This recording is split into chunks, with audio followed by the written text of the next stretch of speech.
Hello and good evening or good morning or whenever it is that you're watching this. And I guess there's nothing good on Netflix, but we're hoping that we can entertain you here with this session on does passive house cost different? Um, I'm Ken Neuhauser with Building Evolution Corporation. I'm Wesley Stanhope with BEC as well. So we hope you enjoy this, based out of Worcester, and eat more pie. Excellent. So what we've got planned for tonight, or for this session here, we're going to review briefly what the data show about the cost of passive house. We're going to go over some examples of what makes a passive house different and talk a little bit about how that might influence the cost of passive house. And this is going to be just a bit of an overview. So we'll hit you with some examples. If you want to have a really in-depth discussion about a particular project or everything involved, we can do that at another time. So we're going to actually skip the open discussion and questions because as we're doing this remotely. Yeah, that's right. We just had our discussion and questions. We just had a discussion. Here we go. Moving on. All right. What does the data show? Well, we've got a couple of different data sets here. One is from RDH. This is a consulting firm, rather large consulting engineering firm in North America, headquartered in Canada. They are Canada's largest passive house team. They've done a bunch of passive house projects. They were certainly one of the early adopters. And their data is showing that the construction cost, now that's not the whole project development cost, but for cost of construction, it's somewhere between 0 and 9% adding to their projects to go passive house. Second data set here comes to you from the East Coast. Stephen Winter Associates, again, a very active engineering and building performance consulting firm dealing with Energy Star, LEED, everything else. They have quite a data set here, about 16 recent passive house projects, ranging in size from 6 to 37 floors, 30 to almost 400 units of housing. And their data is showing also a pretty much the same range, 0 to 8% construction cost increment. We have the Pennsylvania Housing Authority. Pennsylvania Housing Authority decided in 2015 that they're going to add some points on their funding application for certified passive house. So this is interesting. When they first did this in 2015, the applications came in with their project cost commitments that showed a slight premium for passive house. And in 2018, the second time they had this in the funding round, it was actually a savings relative to other projects. Obviously, a number of different factors going in, but certainly an interesting chunk of data. So somewhere between -2 to 3% cost increment. And this is just a scatter plot of the funding applications that they received for their affordable housing projects in 2015. And this shows that the passive house projects were a slight increment above the scatter of the other ones. And then in 2018, I think folks had probably figured out the process a little bit better and realized some of the simplicities and simplifications, rather, that allowed for cost savings with the higher performing building. So we have one local data point. There are a couple of passive house projects in Massachusetts. One is an affordable housing project in Cambridge, the Finch, sorry. And that one here, they had a hard cost from their GC moving into the project. They added passive house. They had some increment for the ventilation. Obviously, those jerks like us, those passive house consultants, cost money. And thermal bridge mitigation, some things they hadn't anticipated in the design phase. We could probably do better on that. And upgrading to triple glazed windows was a cost increment. But overall, about less than 2% on the whole project from the base design. So that's a little bit of data there, about $5,000 additional per unit, and this was in Cambridge. And Wes, I don't know if you remember what the exact number is, but it was something like $10 million for the site acquisition. So can you just confirm what you mean by the construction costs versus the development? Yeah. Okay. So that's a good point. That was on one of the previous hard construction. Yeah. So the development cost is going to include all phases, your soft cost, your hard cost, and also the land acquisition cost. And that those kind of fees, everything around it, the financing, and the acquisition, that can add up to quite a bit. I pointed out this thing with Cambridge, and they're just to get their lot. That could do a whole lot of building out in Worcester. So, in fact, the developer who did this project is trying now to develop more projects out in Worcester. So this is the bricks and mortar cost that's actually being increased here. Yes, that's a good point. So this is the cost that we're showing. Bricks and mortar with a lot of insulation. Right. The insulation hopefully on the outside of that bricks and mortar. Anyway, another day. But just to recap here, there's a bit of a range, and I think the important question, the real question in this is not what's the cost premium, it's how do we get to the low side of that cost premium? And again, that is a great question, and that is something we'd be happy to talk to you about another time. So hit us up, we'll have that discussion. So just an overview of some of the things that make a passive house building different. We've got on the building enclosure, you've got exterior wall insulation going to be different. You have an high performance air barrier and weather resistant barrier. Windows. If you have a floor over a garage or some kind of overhang, it's probably going to be different than what we typically do. And also on the system side. Wes, you want to run down some things that look different on the system side? Well, we have the heating, cooling systems. They might separate it, so it might be one central system or semi-centralized system. It actually simplifies it. And then they're going to be, matching the actual load of the actual building versus possibly being well oversized based on a rule of thumb on the actual design aspect of it. Ventilation, we're going to get into this in a bit more in detail, but we're going to make sure that ventilation is actually getting to where we actually need it, where we're using it inside spaces versus traditional means. So there's different process for how we're designing and building it. Some parts, some of it is similar type systems that we're using every day. Yep. All right. And some other things that are going to make it different. If we have something like a parapet is probably going to be constructed different because we're trying to get some real air tightness and avoid thermal bridging. That will also impact if we have things like canopies and balconies. They are going to be different, maybe independently supported. Probably going to try to avoid structural cantilevers to the extent that we can. And then there's some added features that you may not see on typical buildings.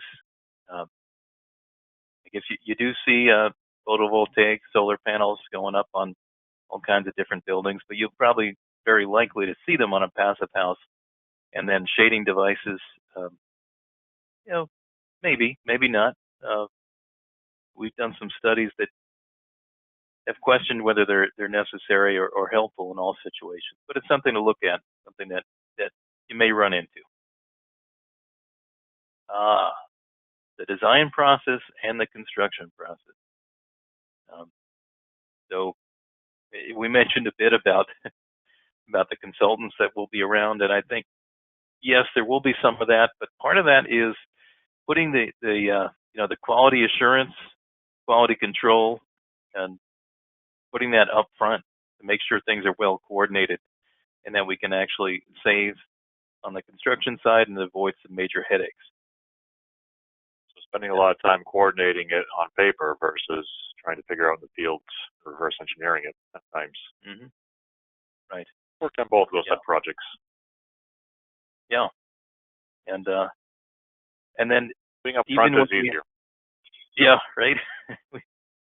Definitely easier than fixing it when it's already built. And in terms of the process, once you have that perfect design, you're still going to do some different things. So mock-ups that are going to be performance mock-ups, not just aesthetic mock-ups. And you're going to need to have some additional supervision, coordination of subs, sequencing. You may actually have a subcontractor to do one aspect, and then they'll have to come back because we're doing things in a little bit of a different sequence.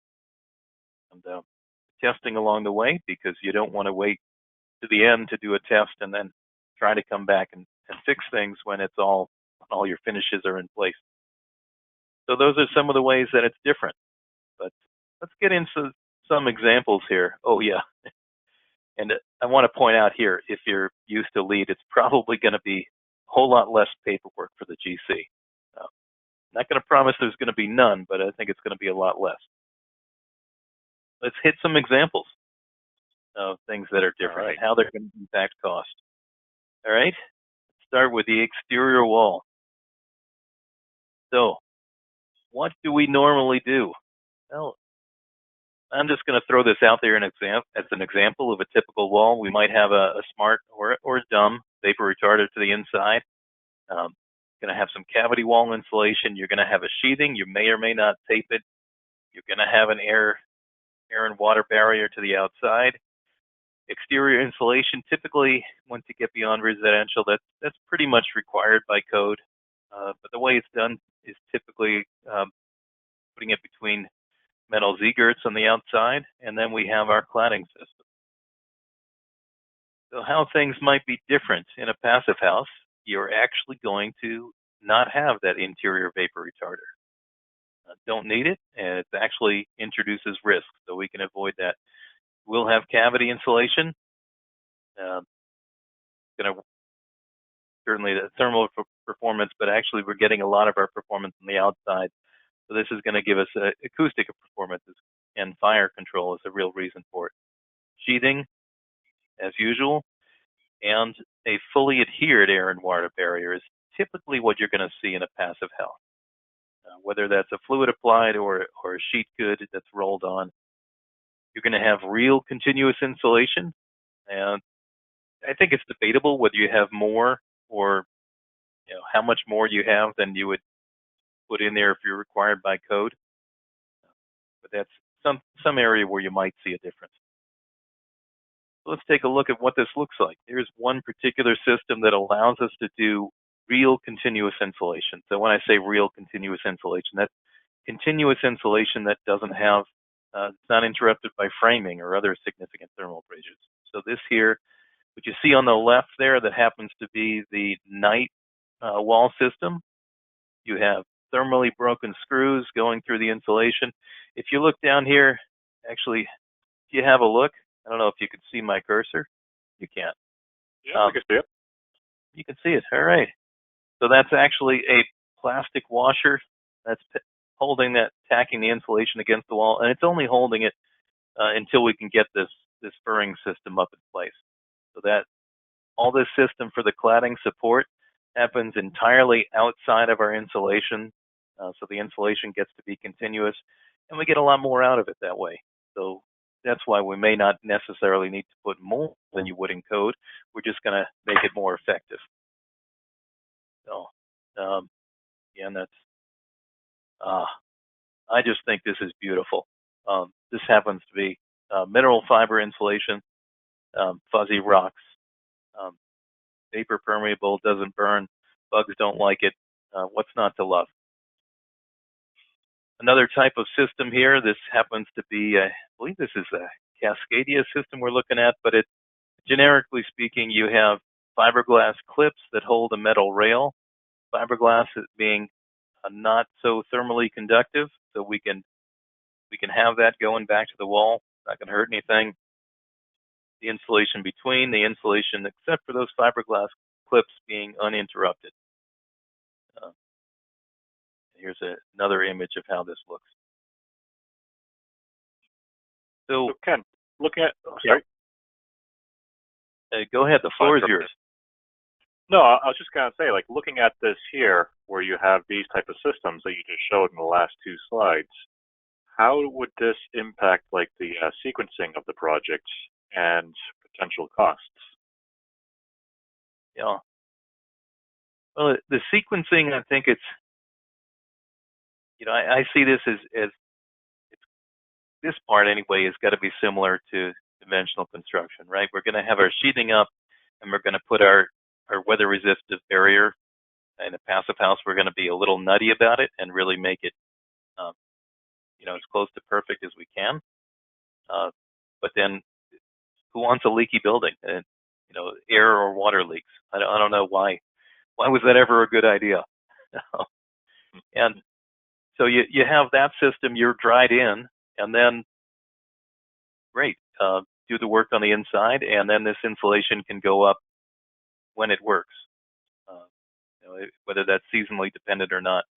The other thing I would say is that I mentioned a bit that, or I didn't mention, maybe we should dive into, really the metal Ziegers, that is our typical practice. The way I see it, that really doesn't meet code, and I think it's been tolerated for a while because we have the momentum going there, and it's a change, so it's been accommodated. But I don't think we'll see that going forward. It's not continuous insulation. You're actually doing a second frame system on the outside. So this does, in terms of the number of parts and the weight of stuff that's going on your building, it's actually going to be a little bit less. But it does take some getting used to. And for now, the other half we have to contend with is NFPA 285, and there's a limited number of options of tested systems. So that's, I'm not going to price it for you, but just lay out some of the factors that somebody pricing this would look into. What do you say we dive into another example? Or or something else? No, just the sequencing is just one of the things that just seems not too complex. So let's dive into something else. Nothing different. Now the air barrier, that's where it does get different, right? And it gets different because we really need an air barrier on a passive house. Stop air. Just recognition. I mean, the passive house is recognizing that is really important to how a building works. That's why we get nutty about it.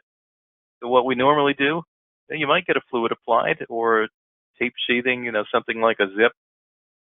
Might be something that you do in typical construction. And then in a passive house, you could do a fluid applied, or maybe you're going to tape your sheathing and go for your air barrier there and put a separate WRB over that. That's one solution. I like fully adhered sheets. Something that comes on a roll, it sticks there. It's fully adhered, not flopping around. I think it's actually going to be more durable, easy to work with eventually. But the sequence is really what's different. Talking about the level of airtightness, 0.6 cubic feet per minute at a 50 Pascal pressure difference per square foot of enclosure area. A lot of those things I know a little bit of gibberish. A lot of folks are Greek, but there is suffice it to say that this is a pretty tight number, and it's a tested number, so it's not something that we can fudge or have an engineer and architect sign an affidavit. You actually have to hit this. And there's also the interior of the building, compartmentalization. If this is residential, apartments are going to be separated from each other, and that helps with controlling odors, airborne contaminants, smoke, even pests moving back and forth. You're probably going to see a lot more of this going forward. Classrooms, offices being well compartmentalized from the rest of the building. Just a little bit of this, right? Well, essentially, right? I mean, there's, in some respects, people look at air tightness as a surrogate for general quality. It is one measure of how well things are put together, how tight it is. So how does that compare to something typical? Well, if we look at the code, there is a performance path that gives us that feature of 0.4 CFM at a pressure difference of 75, that's going to translate to about 0.31 CFM 50 per square foot. So it's about a factor 6 difference, the air tightness in a passive house versus what is asked for in code. Some things that make it tricky, though, because we really have to be nutty, have good air tightness. We have something like a compactor room where the trash is.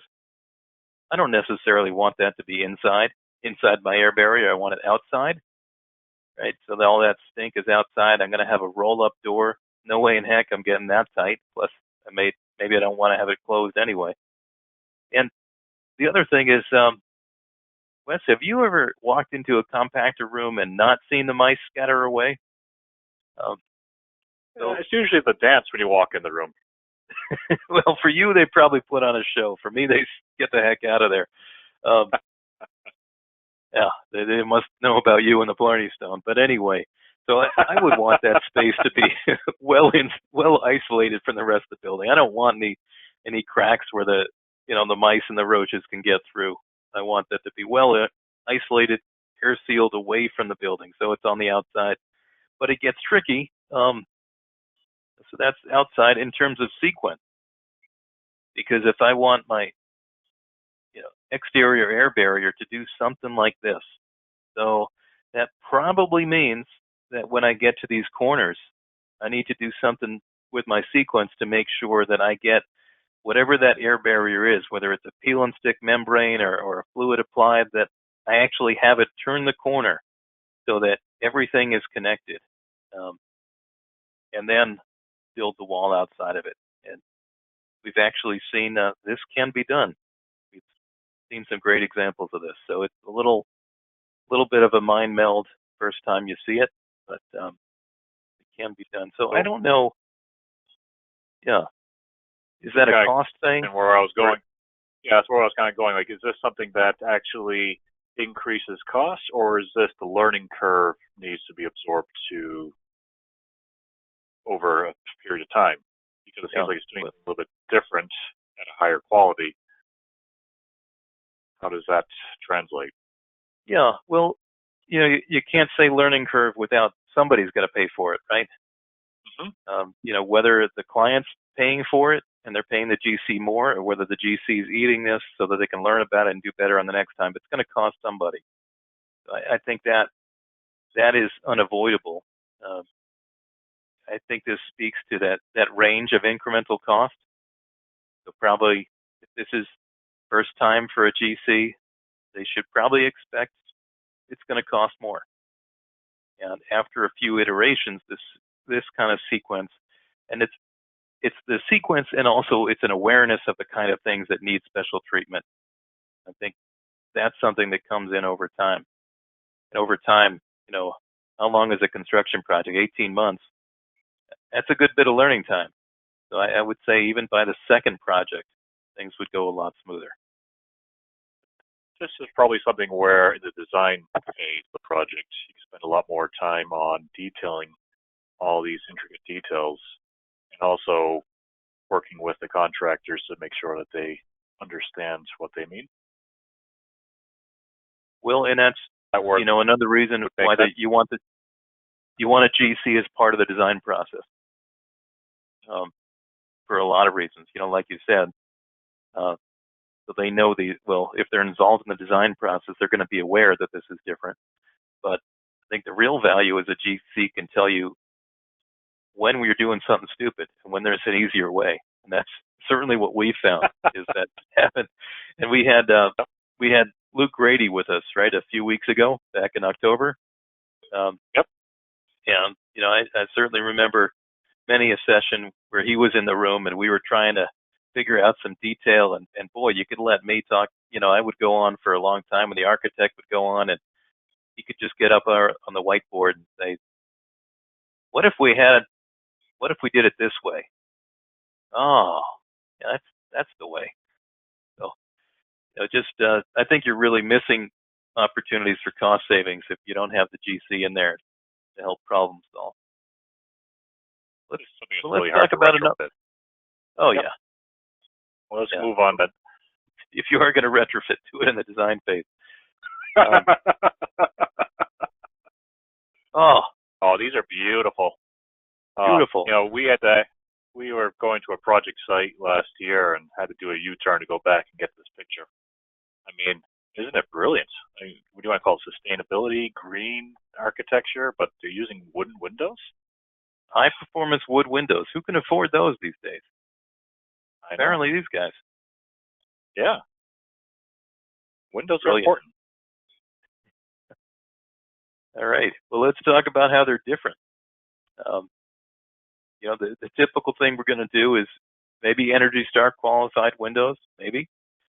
If we have exterior insulation, well, we're going to try to simplify the returns and all that, so we'll put them out on bucks, or we're going to have trim extensions, and that's going to be a headache, but we'll figure that out.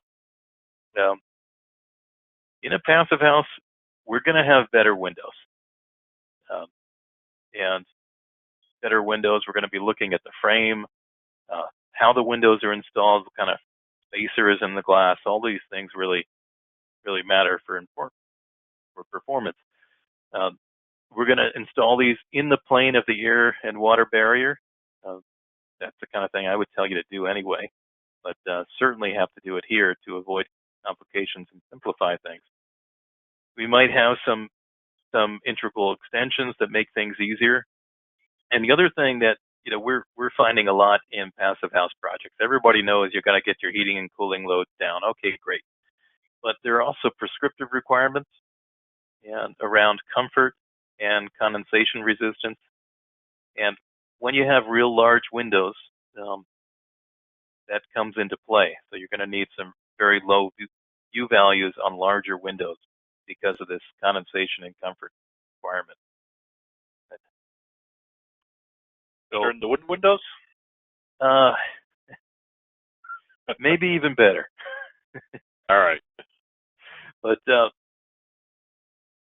just want to give an example of the installation of it and what we typically do. This is a detail that I see a lot. We're going to put this wood buck out there and put the window out there to try to make things simpler. Simpler, you say. We got lots of lumber, and we have this thermal bridging going on, so we tried to get continuous insulation. Well, we sort of blew it there.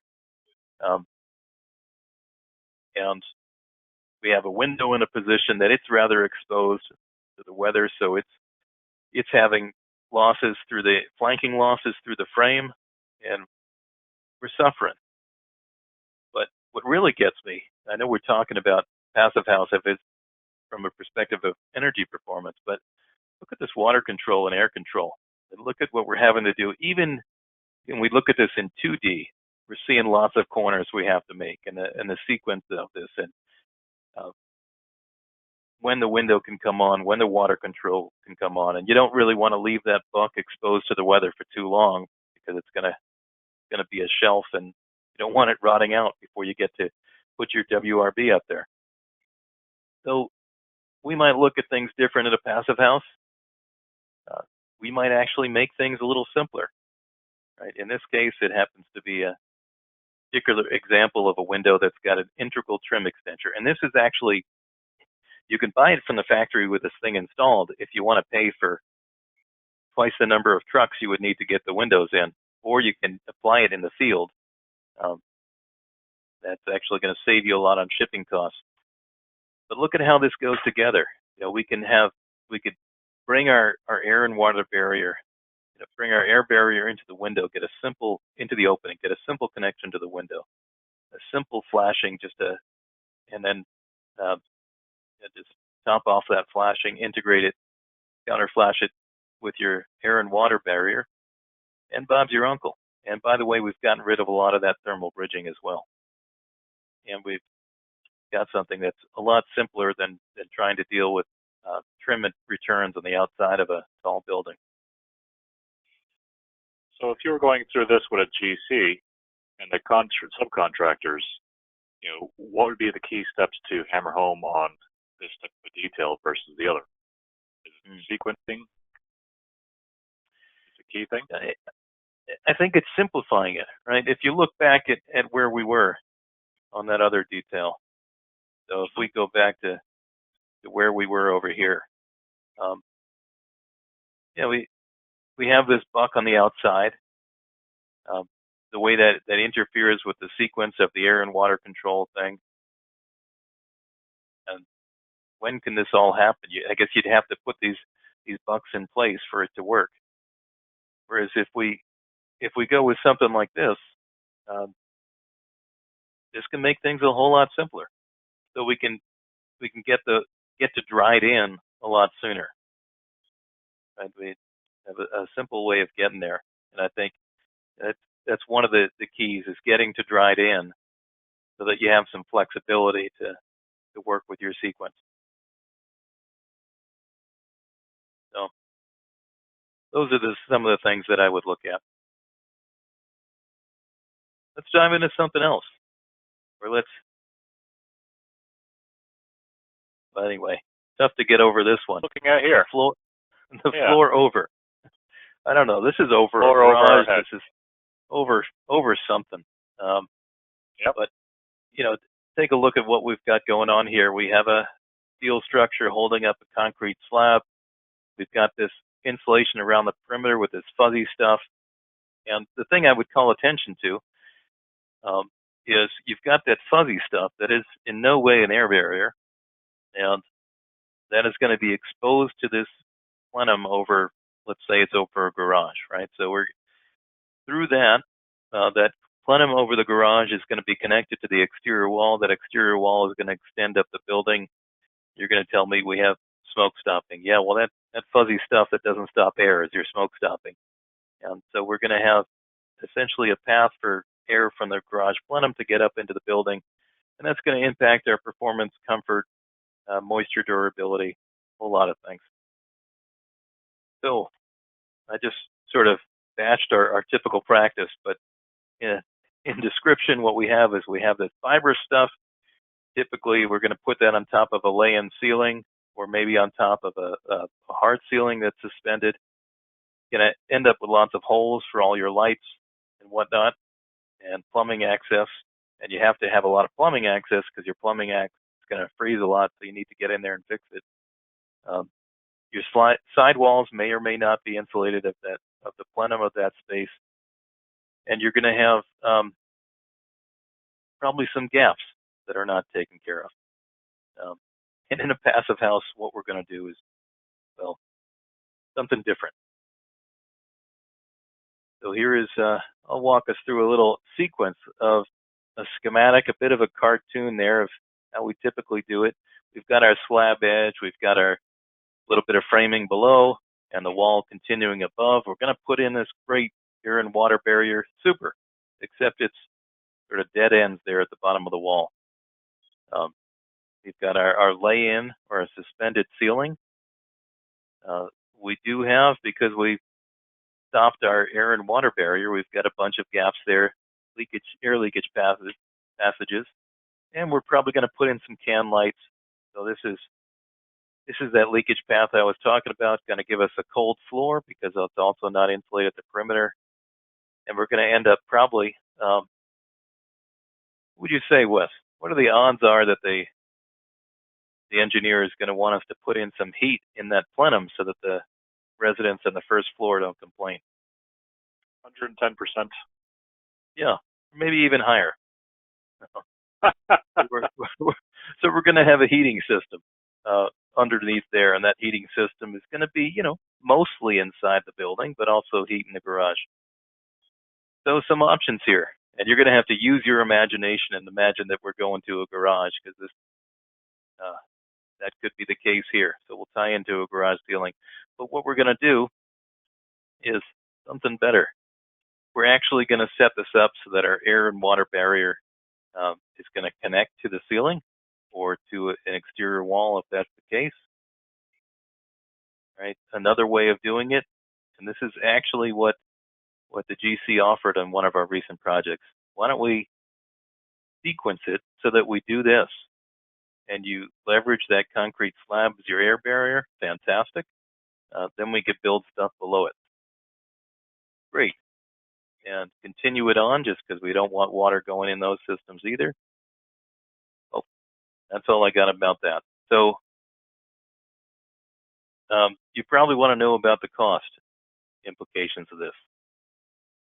That would be something good to start with. Yeah. Well, I'd like to look at them as look at the value you get out of it. So one of the values is you have the ability to not have that garage air be going up through your building. If we do this right, we have the ability to actually make that garage plenum work so that we're not having to try to pump heat at it from below to make up for the fact that we didn't get a good insulation down there. Those are some of the things I would point to. I think that it's really about value. This is about comfort and durability. Durability is going to be key. I did a lecture for college just the other day. I had to finish it last night, where looking at another project we worked on will remain nameless. That's 10 stories tall and has that interconnectivity on ground floor and garage level to the exterior enclosure like this, and there's mechanical stuff in the way, along those floors on the perimeters. And guess what happens after 40 or 50 years of warm, moist air being able to get in underneath that and cycle up that actual wall cavity? It degrades mechanical systems and other things in that wall. It's not instant, but it's so if you had the building. Yeah, the air leakage in there, and then if you have your pipes going through, they're going to get your pipes at your exterior wall. Yeah. In chases. Mm-hmm. Give it 30 or 40 years, pipes start to fall 10 stories. Right. So it's that's a bit of durability issue. Yeah, and durability is one thing that we talk about, and how that translates for the GC is risk management for the GC and the owner. Yeah. Mm-hmm. All right. Let's get on another example. I hope we don't go over the edge on this one. Ken, yeah, stay away, man. This is you can see my invisible OSHA harness on in this one. This is in Chicago, so we're actually outside of the jurisdiction. So outside the jurisdiction of a lot out there for code. So this is kind of a parapet is going to be an example of how we're going to do things different in a passive house. And we could talk about the cost implications, but for what we normally do, the way I see it, the wall framing, usually our light gauge or whatever, is going to run right up past the roof deck. We're going to run the roof membrane sort of over all of that, run the AWB, the air and water barrier, up the face of the parapet. They might get connected, but more often than not, I see them not really connected. So you don't have your air barrier system of the roof connected to that of the wall. That's what I'm getting at. That's what we see as typical practice. I think there are good intentions around it, but there's a more robust way of doing it so that we don't have to rely on good intentions. So we're going to do something different in a passive house. All right. We're going to actually wrap that AWB directly from the wall to the roof. Let me show you how this works. All right. So talking about durability risk management, what we typically do. Does this look familiar? Parapet. Not bad. They've got exterior insulation. Looks like they have, maybe they have a system that's non-thermally broken holding it on. That's nice. But then you have this metal framing that's spoken through, right? You do have, because of this situation of the steel frame and that light gauge frame, you have air leakage going up to the cold top of the parapet. You could have condensation, and that's how you get parapetitis. And you may have seen icicles coming out of the top of a parapet. This would be... Does parapetitis cause that parapet to cry like it is right there? Yes, right there it's crying. In the wintertime, those could be icicles. And, if you go into... I think Worcester does better than this, but if you go into cities like Boston or New York or other places where they have lots of tall buildings, you'll see sidewalks roped off in the winter because of icicles coming down off buildings. Um, so condensation management, in addition to that, you have condensation going on right inside the building. Because look at that back wall of the parapet. That sheathing is as cold as the outside, so you're going to get a sort of a convection loop set up that's going to siphon air up there and bring up warm, moist air. Get condensation cycle going on. That's no fun. Continuous insulation, well, we kind of lose it, and so you have a pretty good pathway there to radiate some heat through your parapet. How are we going to do better? Well, here's a little sketch. Walk it through. Let's get up close on here. So here is the roof edge where the parapet is. What is going on here? Well, we have got our wall sheathing and our roof sheathing meeting in a simple corner, right? Not trying to make the loop around. We have what we have here in this detail that call for the exterior continuous air and water barrier wrapping over there. Okay, that's great. But to me, this brings up a bit of a sequence challenge.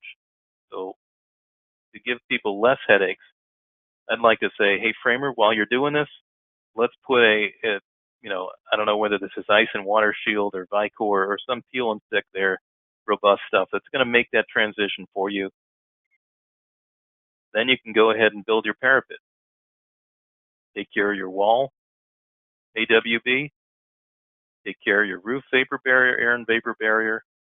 And then they're going to connect through that magic of that sequence, of that applied membrane that we stuck on earlier. Then you have your wall system connected to your roof system.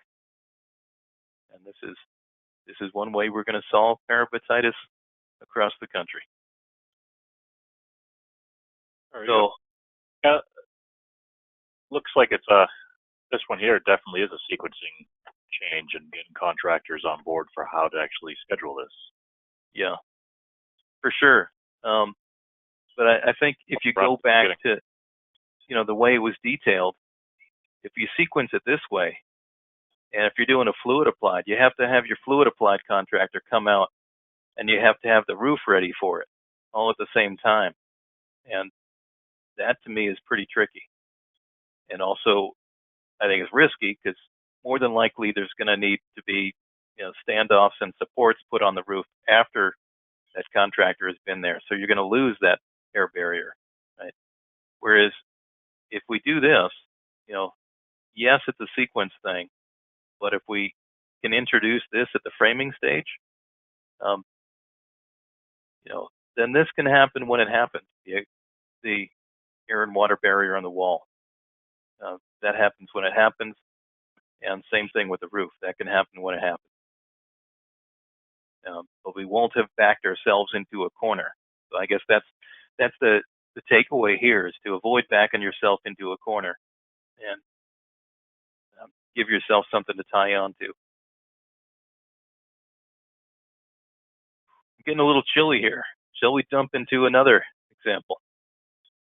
It sure is. Ah, wow, look at this. Example 6. Well, let's bring on the heat. Example 6 for counting. Yeah, 6 if you're counting, but 7 if we didn't update the slide. That's right. Oh, look at this beautiful picture of a boiler plant. There's actually 5 boilers. One of them's hiding around the corner. I got camera shy. The cogen to the rear back there. So typical heating systems. Well, yeah. What do we do? We got to provide heat, right? I mean, maybe. What's our typical things that we do inside buildings besides putting in a fireplace? Is we have boilers nowadays, right? So you put in these nice big boiler systems, and they provide plenty of heat to all these baseboard radiators. Maybe it's fan coil units. Could be small air handling units or air handling units to provide heating with hot water coils in them.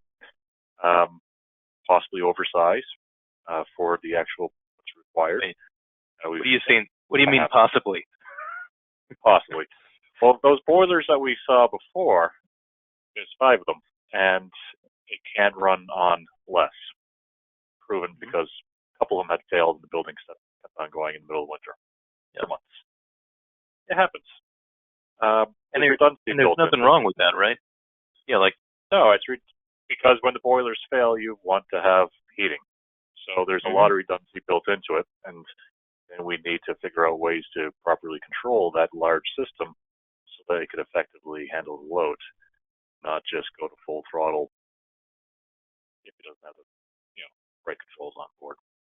But there are other ways that we do heating inside buildings. We see heat pumps, whether it's one-to-one heat pumps or VRF, variable refrigerant flow heat pumps, providing, which is just basically a similar technology or same technology, but interconnected spaces to a branch controller to one large outdoor unit versus a lot of small ones. That's common. We see that a lot. Yeah. And do you see the VRF providing all of the heating? Or is it supplemented with hydronic baseboard or something? It's really going to depend on, are we retrofitting this into an older building that doesn't have a good enclosure? But if we're going into a new construction and VRF, and we're able to detail it properly, and the VRF could handle the entire heating load. Yeah. There are still some that may not detail it or just build as standard and have some hydronic backup. Now you got more systems to manage. That's kind of nutty. Right. Where's the savings in that? Right. So where is it in a passive house? In a passive house, well, we don't necessarily have those boilers. We could really get down the loads down to a minimum and either do a one-to-one heat pumps, not necessarily what we prefer to do. We like to have a VRF system. And that's where the VRF is being able to interconnect all of our spaces. So let's say if myself and Ken were in the same building, he could be in heating and I could be in cooling, and we're on the same system. We have heat recovery between us, which is also another energy savings for operation. But the distribution and everything becomes a little bit simpler to do, which we'll go into now. Yeah. All right. So, and I think one thing here, yes, there is a heating system, right? Yeah. In a passive house, right? We're not we're not getting away from mechanical systems, but they're just getting real small, and their load is getting real small. Ooh. All right. So here's a roof that I kept on tripping on whenever I walked around it. It's too much. They put stuff in the way. Yeah. How would you like to replace that roof? Yeah. Good luck. Go up there and replace condenser number 30. Where is it? And that's the condensers and air handling units. There's a lot of stuff up there. So what could be improved by this? This is the one-to-one heat pump method. Each apartment in this building has its own heat pump outside. Okay. If you click on there, you'll see another option, which is the VRF. Here is an actual similar type of a building. This one here is assisted living, probably bigger and more units, but what they have is a few concise, tidy outdoor condensers like this. This is the VRF. So each one of these are multiple times the size of the small ones and are able to provide the heating to interconnected, could be 10 or 20 different units inside this building. This is a new construction built a few years ago. So it's able to tidy up the actual roof and the installation a lot easier than the actual one-to-ones. The other thing is, look at those roofs. Every one of those one-to-ones require a home run for the refrigerant lines, and they require electrical. That's not dropping out of the sky. That's coming down through the roof into the building. We are, 10, 20-fold the amount of penetration through the roof. The roofer's going to kill you. Trying to get around to actually get this to work is going to be a headache. And gets filled with a lot of the spooky stuff. How long does that last? Even if that works on day one, right? Yeah, exactly. And it looks like one of those lines is crimped already in that picture. But so there's a lot less, you talked about the electrical and the home runs. There's just a lot of lines that would have to run pretty far through the building. A lot of chases, a lot of refrigerant lines, a lot of electrical, a lot of penetrations through the building, all for a system that isn't going to necessarily be as cost effective to operate for energy. Also might not be able to get down to the appropriate loads needed for a passive house, depending on how small the units are. Right. So typically oversized by quite a bit. Oversized, and not necessarily like the Stanhope way, where you have a truck with more power than you possibly need. This is oversized where it's not going to actually do the job for it's going to short cycle and have issues with mechanical systems. Yeah, maybe not be able to condition the best. There's a time and a place for oversizing, Wes. I think we need to keep that in mind. It's not always a bad thing. Right. Oh, man. Passive house, when it comes to mechanical systems, it's not a time to oversize. It's going to be right-sized. Yeah. So on this, what is the impact? We could put 30 or 40 different units up on the roof, or we could put 2 large systems. And we could have all these, chases to get all the home runs in place, or we could do a semi-centralized system that's reaching out to branch controllers. It doesn't necessarily add cost, and sometimes could reduce a bit of cost. It depends on the project. To go for the VRF, the equipment might be more, but how it's actually laid out and how it's installed could reduce. So we don't really see too much of an impact. Okay. There is benefit. One difference here is that you have a distributed one-to-one system, and that's going to lend itself to individual meters. Whereas the central system, there's software that can do it, but it's not as straightforward to bill the resident or the tenants for their use. Yeah, so a lot of the one-to-one heat pumps, they get installed because the owner wants to be able to have the tenants pay for all their electrical consumption, which is their heating load included. If you have a central VRF, it gets a little bit more difficult, layered on. Somebody has to download the CSV file and put out the billing to individual tenants. Some locations, municipalities, and jurisdictions don't allow that because it turns the owner into a utility, but that's changing. Laws are coming around to that, so I wouldn't be too worried. But the main thing is, if you have a VRF system that's got a heat recovery and could be a bit cheaper to install, and it reduces operational costs, is it now worth just putting on a central meter? Taking up as the owner and having a space that has got free heat but is built into the rent. So it becomes a win-win. Yeah, so if you can get more rent for providing the heat, it probably wouldn't be worth it to try to go through the hassle of billing people for it, because plus the cost, the loads are going to be so low. Cost of adding all the electrical meters and the space for those. We have some of these on separate meters. Depending on how you lay it out. This sounds pretty cool. Oh boy! Shall we jump into our next example?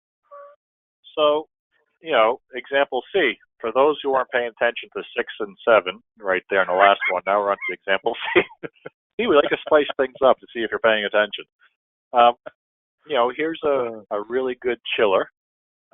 We know it's good because you can see on the dials, kind of good, no good, very good, and almost good.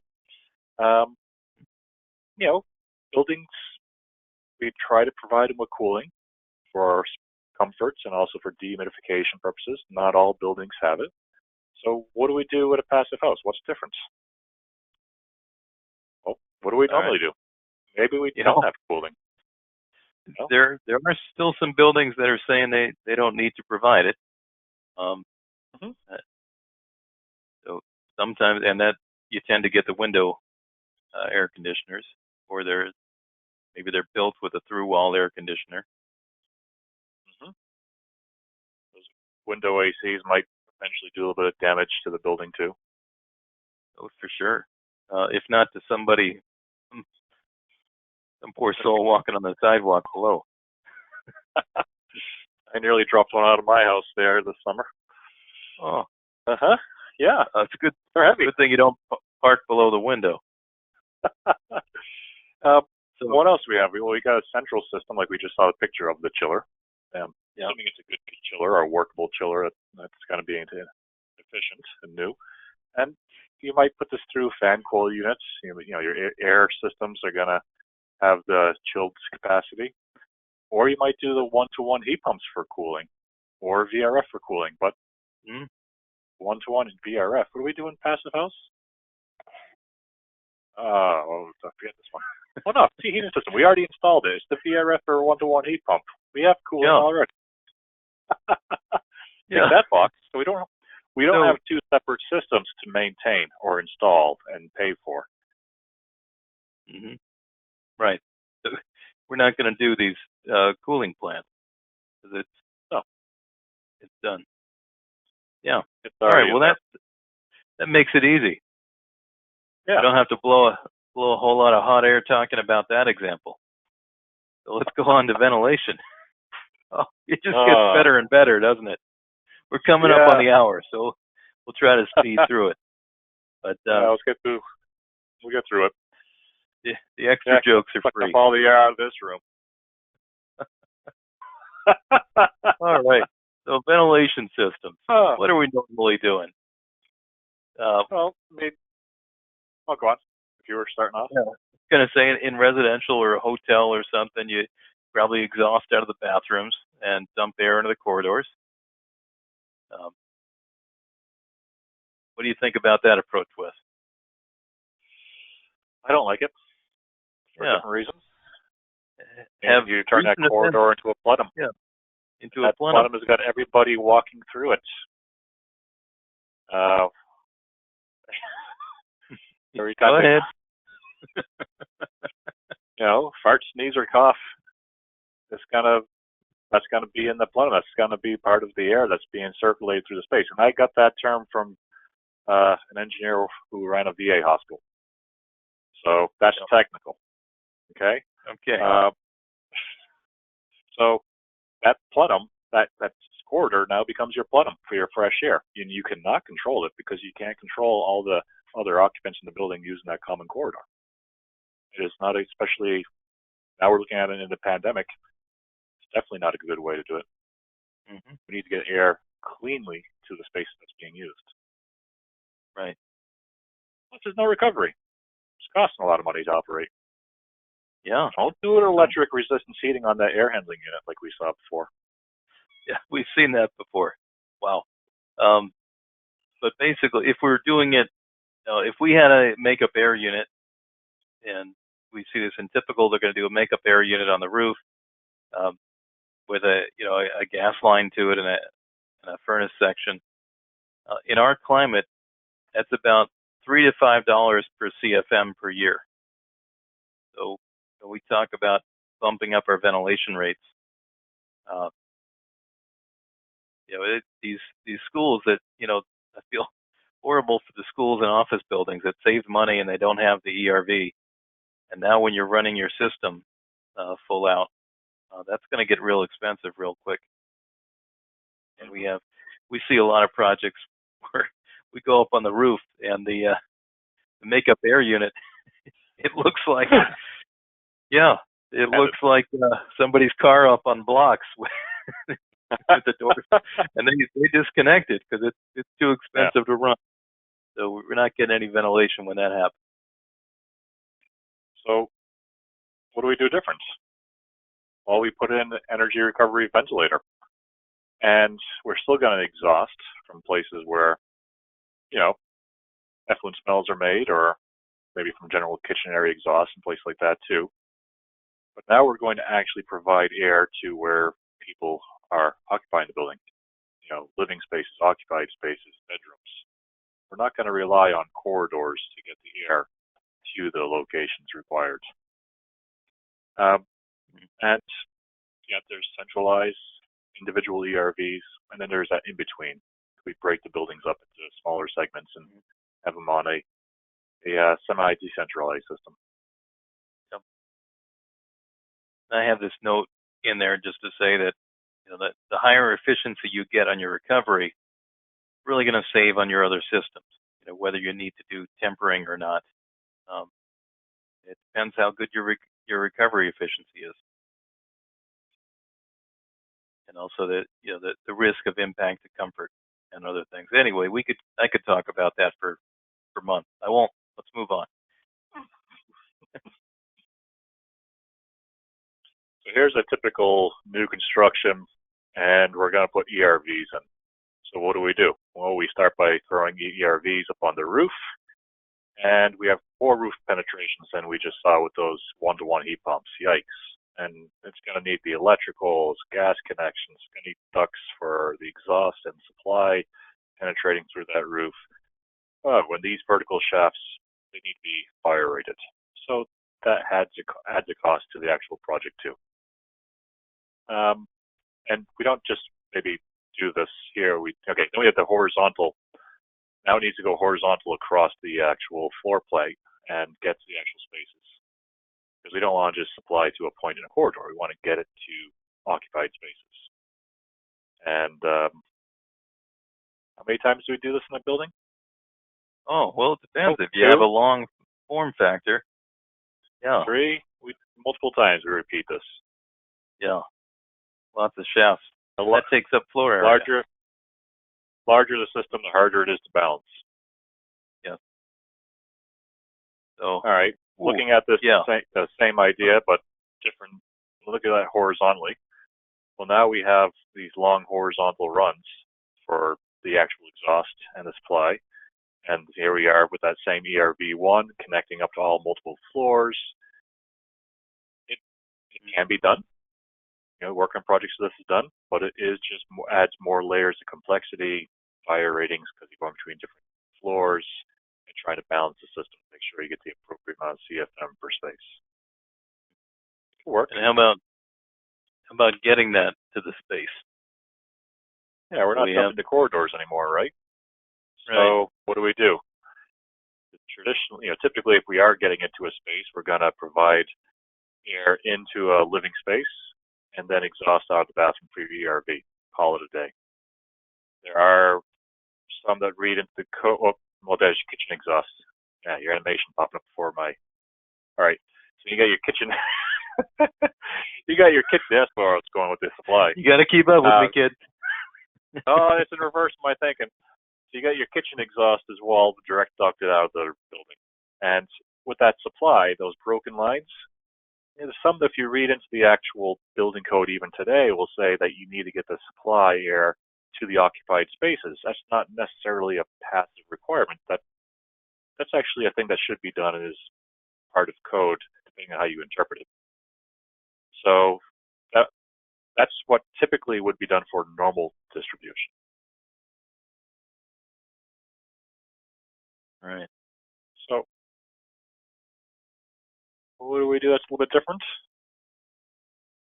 Well, how about in this case here is we break up that floor plate into 3 sections. Oh, so you just cut out all those vertical shafts. And then we do an ERV on each floor.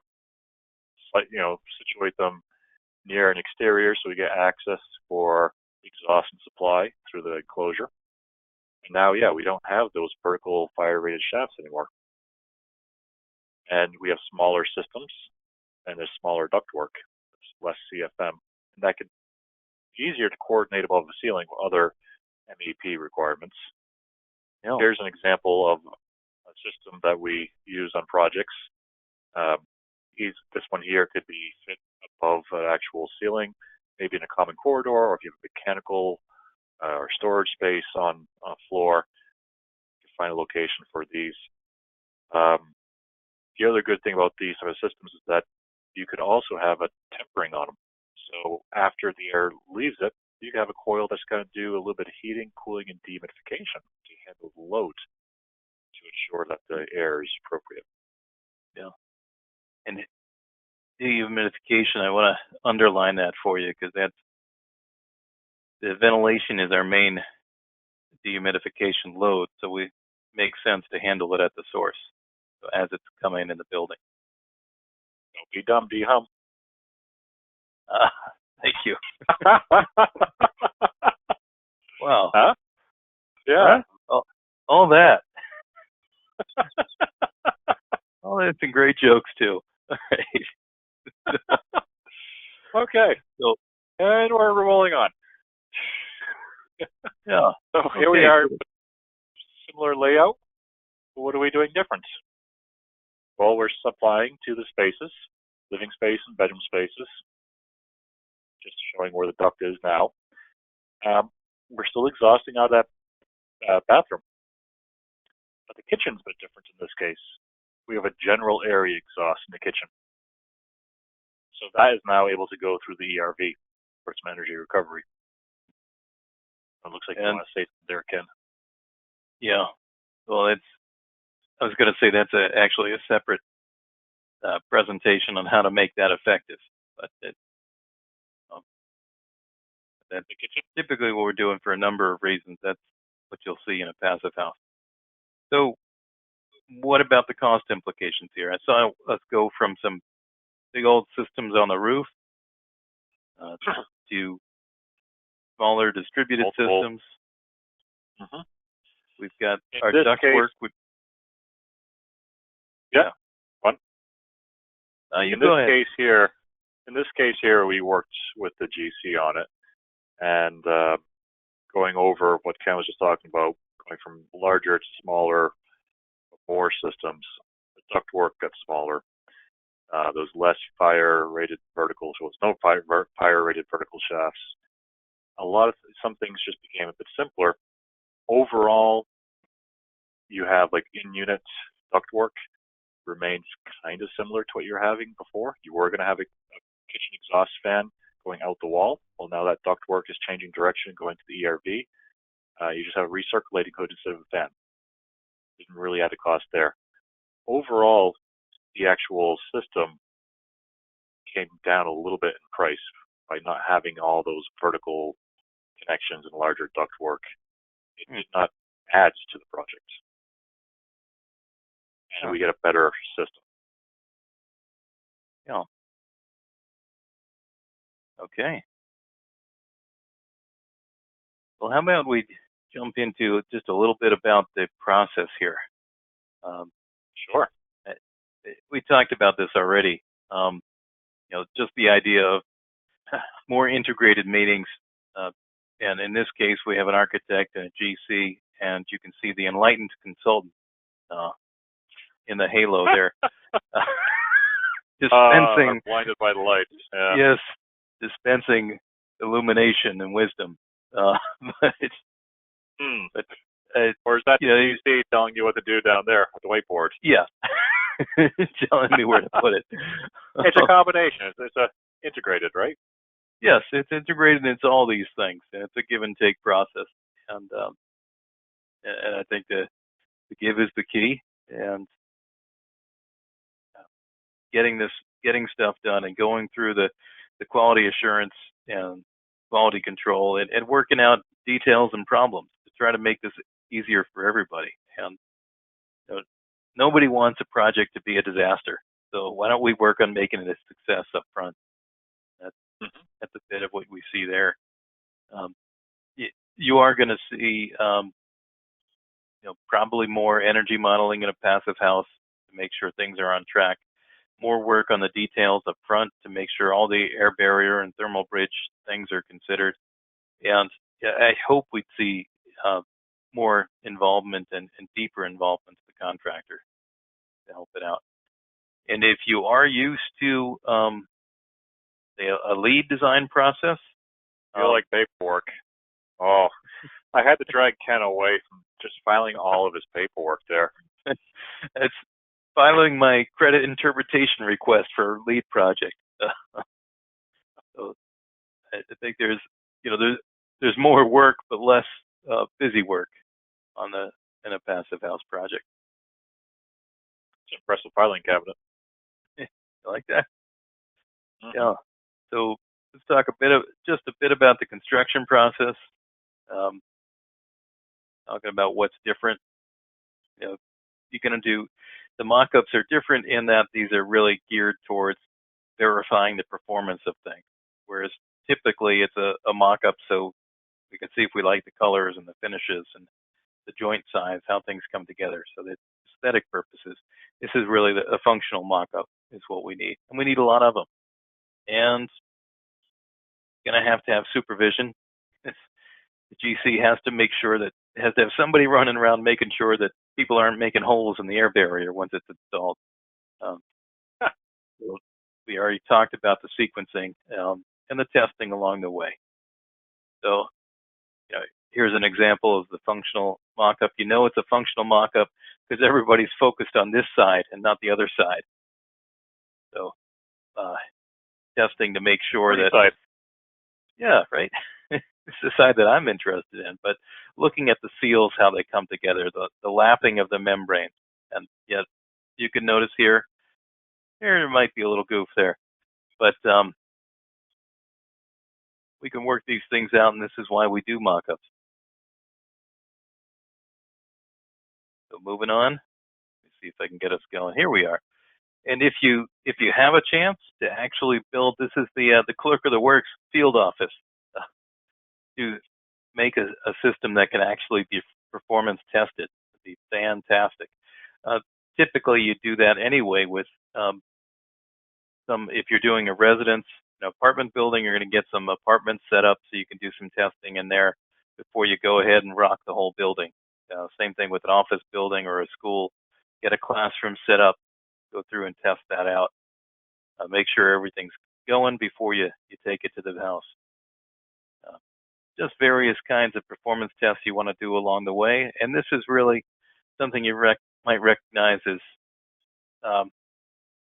risk management, right? Because you don't want to find out at the very end that you don't meet the standard because there's probably some money attached to it.